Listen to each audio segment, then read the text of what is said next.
When Alex Roberts, a powerful businessman, suddenly becomes an unnoticed janitor in his own company, his life spirals into chaos. Conspiracies among colleagues, broken family relationships, and dark secrets begin to surface, threatening to destroy everything he's built over the years. With every step, more shocking details emerge, and the worst is yet to come. What happens next will astonish even those who have seen it all, but let's start from the beginning. Alex Roberts had always lived at the top of the world. For him, success wasn't just a goal, it was his natural state of being. His days were scheduled down to the minute, business meetings with influential people, lavish dinners at the finest restaurants, signing multi-million-dollar contracts. He was the master of his life and destiny, controlling every detail with the precision of a clockmaker.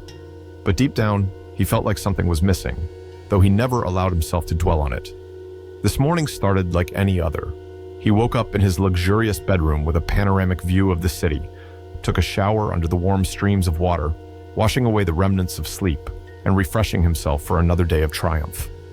But something wasn't right. The Alex he saw in the mirror wasn't the one he was used to seeing. His gaze seemed tired, and there was a flicker of unease deep in his eyes. As he descended the marble staircase, he noticed the house was unusually quiet. Usually, the chef would greet him with breakfast suggestions, and the housekeeper would inform him of the day's plans. But today, no one was around. Alex shrugged, chalking it up to coincidence, and headed to the garage where his new Bentley awaited him. On the way to the office, he turned on the radio, but instead of the usual news and financial reports, there was static, as if the signal was disrupted. He switched stations. The same thing. Annoyed, he turned off the radio and noticed the city streets seemed unusually empty. Maybe it's a holiday today, he thought, but couldn't remember which one. Arriving at his skyscraper, Alex stepped out of the car and felt the cold wind cutting through him.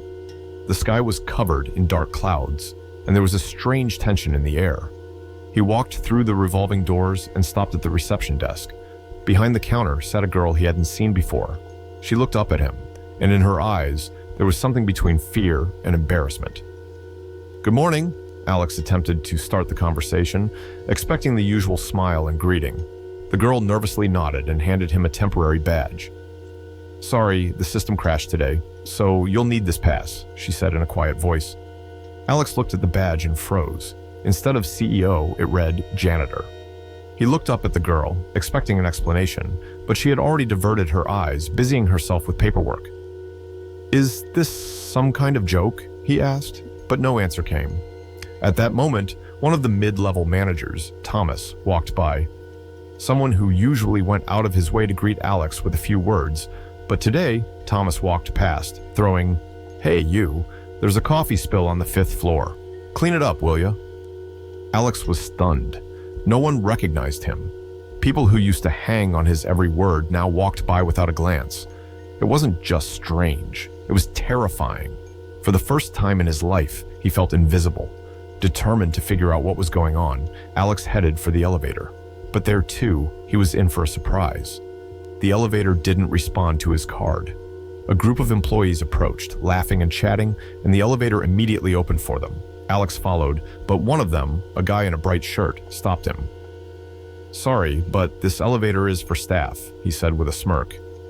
"I am staff," Alex tried to argue, but was met with only a puzzled look. "Janitors use the service elevator," another added, closing the doors in his face.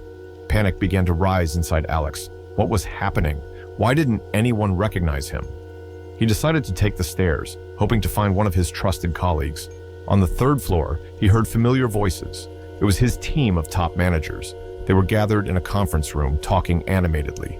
Getting closer, Alex began to pick up pieces of the conversation. "Toot, if we remove him now, we can seize control," one voice said.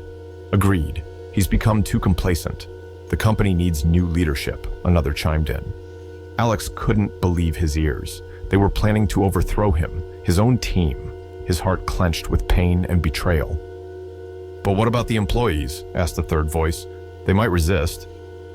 "Employees? They don't even know what he looks like. He's distanced himself from everyone. To them, he's just a name on a plaque," the first one laughed. Alex recoiled from the door. The words cut deep. He realized how far removed he had become from his company, from the people who worked for him. In that moment, he felt more alone than ever. Descending the stairs, he noticed a woman standing by the window, quietly crying. It was Maria, a marketing department employee he had personally hired. Approaching, he overheard her speaking on the phone. "I don't know what to do. If they cut our department, I'll lose everything. I have 2 kids, a mortgage." Alex felt his heart grow heavy. He had never thought about how his decisions impacted people's lives. To him, they were just numbers on reports. Finally deciding to address the situation, Alex went to HR. But there, too, he was met with indifference. "Sorry, but we don't have time for cleaning right now," the secretary said, not even looking up. "I'd like to speak to the HR director," Alex insisted. "Make an appointment through the secretary," she cut him off. Leaving the office, Alex realized he was trapped by his own neglect. No one knew him, and he didn't know anyone. He was a stranger in the company he had built. In despair, he stepped outside and sat on a bench near the building. Passers-by hurried past without noticing him. Suddenly, an elderly man in a work uniform sat down next to him. "Tough day?" he asked with a smile. Alex nodded. "You know, sometimes it's helpful to look at everything from the outside," the man continued.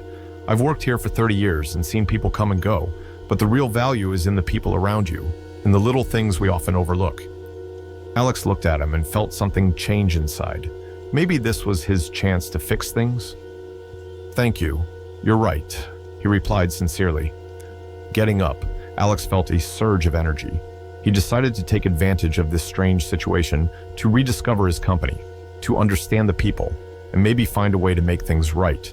The next day, Alex returned to the office, but with a different mindset. He dressed simply and pinned the janitor badge back on. This time, it was his conscious choice. He decided to dive into the heart of the company to see everything with his own eyes. Starting with the simplest tasks, he talked to employees, listened to their stories, problems, and joys. He learned that many felt undervalued, that there was little communication between departments, and that decisions were made without considering the opinions of those on the front lines. During a break, he met Mark, a young programmer who had a brilliant idea for innovation, but no one would listen to him. "No one upstairs cares about our proposals," Mark said sadly. "They only think about profits." Alex thought for a moment. He saw his younger self in Mark, back when his eyes burned with passion and great plans. Meanwhile, the conspirators ramped up their efforts. They were planning a meeting to announce a change in leadership. Alex decided to act. He assembled a team of those he had met in recent days: Mark, Maria, and other employees who wanted change. Together, they came up with a plan. On the day of the meeting, when the conspirators gathered to announce Alex's removal, employees from all levels of the company filled the room.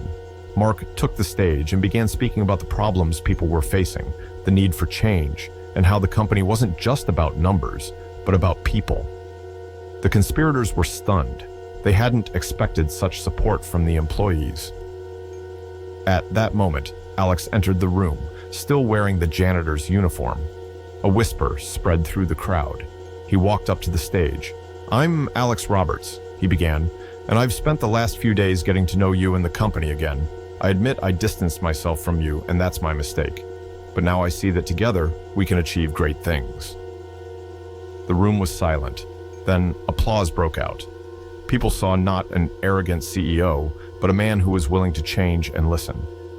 The conspirators tried to protest, but the support from the employees was overwhelming.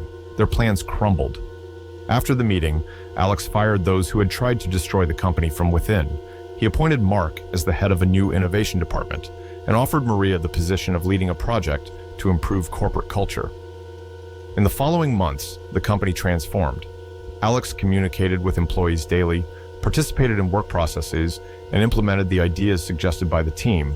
The company's profits grew, but most importantly, people once again felt like they were part of a united team. One evening, as Alex was leaving the office, he saw the same elderly man. "Thank you," Alex said, approaching him. "Your words changed everything." The man smiled. "I knew you'd find your way, Alex." "How do you know my name?" Alex asked, surprised. But the man just winked and, turning around, disappeared into the crowd. Alex stood there, watching him go, and realized that sometimes fate sends us signs to help us find the right path. The key is to be ready to see them. Time passed. Alex's company became known not only for its success, but also for its unique corporate culture where every employee felt valued and heard. Alex continued to learn and grow alongside his team. He realized that true leadership isn't about control and power, but about the ability to inspire and unite people around a common goal. His journey hadn't been easy, but it was through the challenges that he gained a deeper understanding of himself and his role. And as he looked out over the city from his office window once again, he no longer felt the emptiness. Instead, he was filled with gratitude and joy for being part of something bigger than just a business. He had become the leader he had always dreamed of being, and he knew there were still many great achievements ahead.